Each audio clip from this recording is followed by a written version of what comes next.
And here at home tonight, we're learning more about how deputies used a robot to safely arrest an armed mentally ill man. That device is now being used to get the suspect from the Hollister home. And in other situations, that suspect shot his father multiple times with a pellet gun.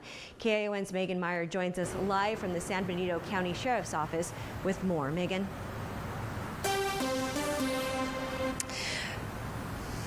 Yeah, Veronica, this coming at a time where people are paying close attention to police and their actions. San Benito County says they're looking into how they address mental health and other crises that they respond to.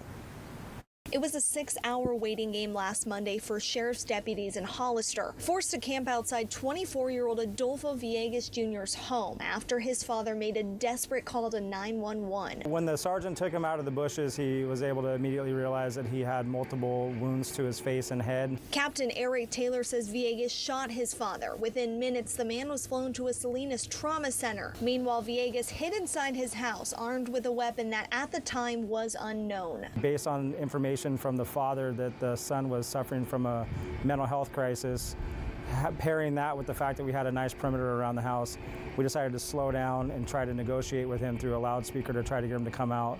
The Monterey County Sheriff's Office SWAT team was called. With them came this robot used to talk to Villegas and eventually convince him to come out. We used the robot to introduce gas into the house, safely bringing out the suspect and resolving the issue without bringing harm to anybody. The sheriff's office says Villegas charged out of the house with the weapon. SWAT officers tased him and then took him into custody. Deputies say the situation could have ended in tragedy had the proper steps not been taken. When we're afforded the opportunity to, we're asking our staff, or actually requiring our staff, to slow things down and take time.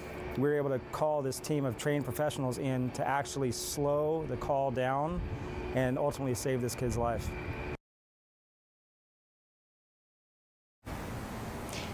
And San Benito County is now requiring new training for their deputies. They tell me that virtual reality will be used to help them understand the point of view of a person that suffers from mental illness. Ultimately, they hope this will help them better understand future incidents that they may encounter. Live in Hollister, Megan Meyer, KION News Channel 546.